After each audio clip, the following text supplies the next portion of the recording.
This genuinely might be one of the most ultimately underrated hidden gem franchises ever. This is Orcs Must Die Deathtrap.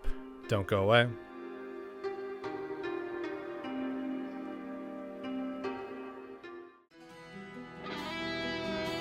To start this review, let's take a little history lesson in Orcs Must Die.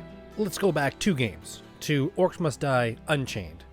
Famously, for me at least, one of my favorite games, literally, of all time. And one of the saddest gaming stories in my personal 27-year history is when Robot Entertainment put the message out that Orcs Must Die Unchained was just pure up not profitable. They had to shut down servers. They gave out every single money aspect for free, all the chats for free, everyone could play as anything, and it was over. The servers have been shut down for quite a long time now. And I'm very, very glad that I was able to put out a review for Orcs Must Die Unchained while I had the chance. But fast forward to Orcs Must Die 3.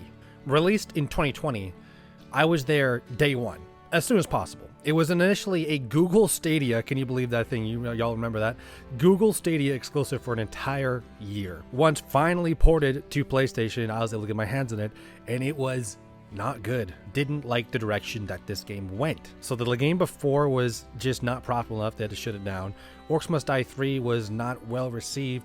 It is nothing short, in my opinion, of a miracle that they decided to go ahead and make another Orcs Must Die. This being Orcs Must Die Deathtrap. And let me tell you, I feel like we're back in the prime of Orcs Must Die.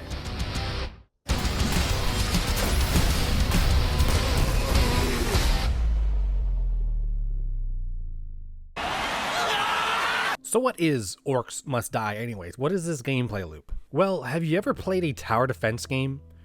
You know, where enemies spawn at an entry point or 2 or maybe even 3, and they all have to run to a specific exit point.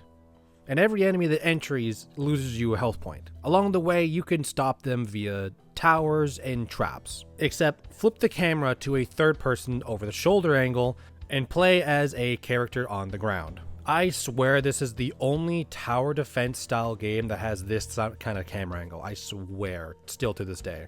And instead of placing towers down, you place traps. Traps and your character select hero are the 2 main outsources of damage you can put upon enemies. As these enemies try to run to what is called the Rift, you can put down things like barricades, which are your most important trap. Barricades allow you to adjust and change the pathing of enemies. Typically speaking, on every map, there's like 3 or 4 ways to get into the Rift for enemies. You want to, if possible, boil that down to 1 path. Whichever way you want to do this is completely up to you. And then you have traps that produce damage. And any trap you can think of is honestly here. Tar traps to slow enemies, brimstone to light them on fire, you have acid traps, you have hook shots, you have void walls to suck in enemies, ballistas, you have laser wall traps, laser ceiling traps, electrical wall traps, arrow walls. Just a huge amount of traps. That means you could come into each level with a different trap loadout build and it would feel completely different. Okay, this should be a lot more clean. Okay, all 3 doors open now too. And of course, your second main output of damage is which character you select. And here's a surefire sign of a good balance of characters in the game. So upon starting, I tried a character, and there's 8 in this game. And upon trying all except for 1 that my friend made, I came to the realization that I couldn't figure out who I wanted to main. Every single character I tried felt like they had a really good high skill ceiling with a completely different gameplay style. And even though they all had different styles, they all felt very effective in combat. That is super rare to have. Like my plan of playing through all of them so I can figure who I wanted to main and really focus on their skill tree, at the end, literally I was like, I don't know who to play. Each character has their own abundant abilities, their own overdrive, aka special ultimate move, their own special traps as well, and their own special passive trait. I won't dive into every single person's ability, this would be too long a review, but I will say your characters are split into melee versus ranged, and some characters even have support abilities. No matter who you choose to play in Orcs Must Die Deathtrap, there is no wrong choice, really. Fucking stone. Silver and gold. Okay, where's the stone fucker? I'm gonna get 10,000 billion damage off this. Oh my god. Oh my god. All of these gameplay elements between the pathing, the traps, different loadouts, different characters you can play as, overall fluidity of combat results in one of the most addictive gameplay loops I've ever taken a part of. All that to say, I have not even mentioned one of the coolest, most replayable parts about this game. Threads. Threads are literally just upgrade cards. Every time you finish a wave, 3 cards will pop up and you get to pick one. These positively affect gameplay for you. And what I really liked about the threads here was that they genuinely impact the gameplay. These are choices that will have you go, oh my god. Blunderbuss applies poison damage? That's my main weapon. The choice binds you. These are choices that genuinely me and my friend had huge reactions to because of how impactful they can be. Like, one of my biggest pet peeves is upgrades where it's like, upgrade said thing by 4%. Like, you're not gonna feel that 4% in combat. But other upgrades like this, you notice them. I didn't even know. Spike track damage increased 50%? Shadow form duration is increased by 100%. I'm using that. I'm using that because that means that everybody in that ring gets blown up. Like This crazy. makes every choice for your threads in between waves something that you really look forward to because you know there's something really good around the corner. Presentation, I think for Orcs Must Die Deathtrap is pretty simple. It has a good main theme. After that, I think the soundtracks are pretty average. Nothing that I would go crazy over or, remember. And the rest is good, but nothing insane. Something that I noticed and I really enjoyed was that on Gabriella's, one of her special moves, her bomb, it is like instead of a smoke, it is like a 2D anime effect kind of smoke. Just a small presentation quirk I really liked. The looks of traps are really good. My personal favorite trap to use was the ceiling laser. And when you have a bunch of these lined up, it just looks like hell for the orcs to get through. There's also really good visual cues in this game. At the beginning of every wave, you'll see orcs run in and the path they're supposed to make. Really easy to read. It gives you a clear indication of if they're going to make it. And if you block off a path that you think is doable and the enemy's turned red, well, that means the path is not doable. Also, there are ways to upgrade your traps with adjacent traps, kind of like support traps.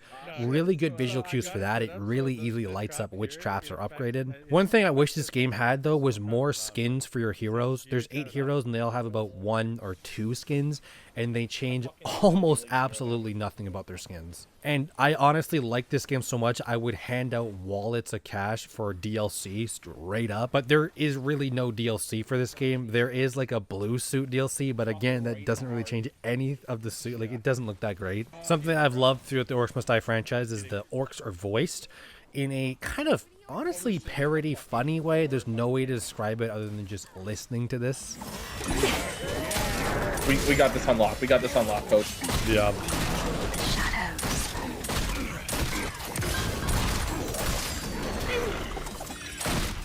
And something that was kind of impressive to me was that the frames stayed consistent. I think maybe once the frames dropped, which for how many traps and different mechanical parts moving for online play as well, and the number of enemies on screen combined with your abilities, I honestly thought frames would drop way more often. Nice. I complain.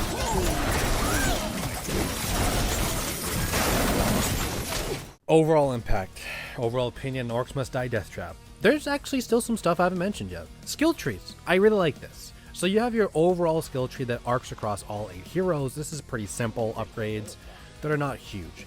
But you have player-specific skill trees. There's not a whole bunch of options here. There's only like 6 or 7 upgrades. You can get them all, but they are gameplay impactful. You also have trap upgrades. I found it very easy to unlock traps in this game, which is a huge plus. There is no grind to unlocking traps in this game. And you can also upgrade traps individually. Damage, reset time, duration, the price. Have a favorite trap, you can max it out. Damage? I can up the damage somehow. Range? I'm maxing out range on the auto crossbow right off bat. That's crazy. But as much as I'm glazed in this game, I will say, gun to my head, if I could play Orcs Must Die Unchained or Orcs Must Die Deathtrap, I would pick Unchained for a couple reasons that, honestly, I'm not sure why they're not in Deathtrap. One is a straight up endless mode. Infinite amount of waves, see how long you can last, right? Super fun. You don't have that in Deathtrap. You have challenge mode, which is cool, and then you have endurance mode, which is 20 or 25 waves. Like, there's not a true endless here. And also, I love that there's 8 individual heroes and they all act different. But in Unchained, there was, 18 or 19 heroes? Again, I'd rather have all of them unlockable, but hell, even if they put out DLC characters, I would be the first guy lining up to buy that. Even if you just have to port old characters back in, I would love that. But there are things even that Deathtrap has that Orcs Must Die Unchained didn't have. There are unique support enemies here in Deathtrap, such as the drummer or the marching band guy. Dude, this guy stays at the back of the line and bangs his drums that motivates the enemies in front to sprint twice as fast. He can really cause some damage with fast guys running twice as fast. You also have other support guys on the enemy team, guys who can turn you to stone, guys who can root you in your position so you can't move, guys who can silence your abilities, and there's even such thing as a night mode, which is basically a average map that you have, but nighttime edition where skeletons can spawn. Not the biggest thing, but it's kind of cool. So my closing statement on Orcs Must Die Deathtrap is simple. I love it. Straight up, one of my biggest guilty pleasures in my entire gaming career is Orcs Must Die. And to me, I am incredibly grateful that this miracle of a game is happening. It may seem simple, like a simple put traps down and kill enemies till they reach drift, but there is so much micro strategy gameplay involved.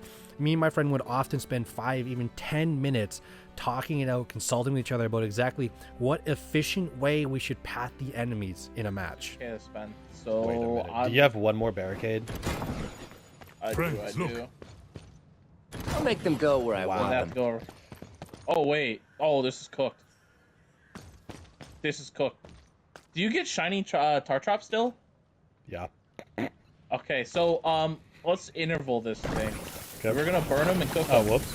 So many different ways to play. At the time of recording this, I have played about 15 to 20 hours of this game. I felt like I had enough of a good grip on every aspect of this game to make a review.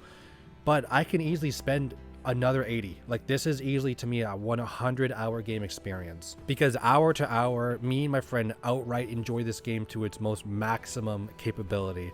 It was so unbelievably fun, win or lose. Great, right now, hold up. Oh, I'm sorry. No, you're fine, you're fine. There's a fucking...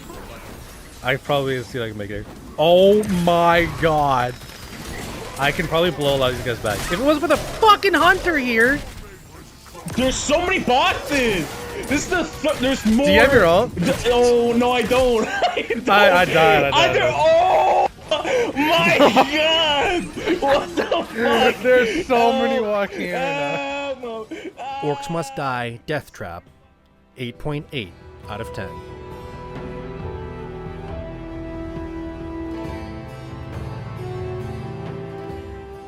So that's it. At the time of recording this, the game has been out on console for about 2.5 months?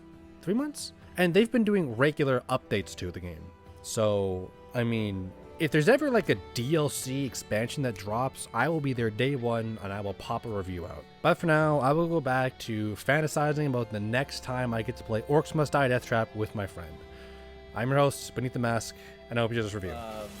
That Lord. reduced spending on death, we would have just ended the game there. Add 10 rift points, but dying will cost 2 more. Do it. that. We can I'm gamble doing ahead next round then. Yo, please. You want to gamble on the fucking box now? Yeah. Let's go! Let's go! Always gamble, kids! Always make the gamble! Holy shit.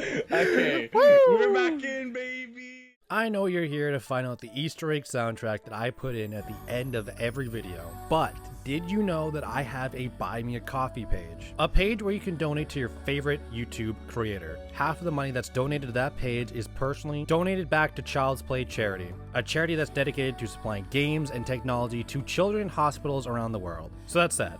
Did you guess the soundtrack?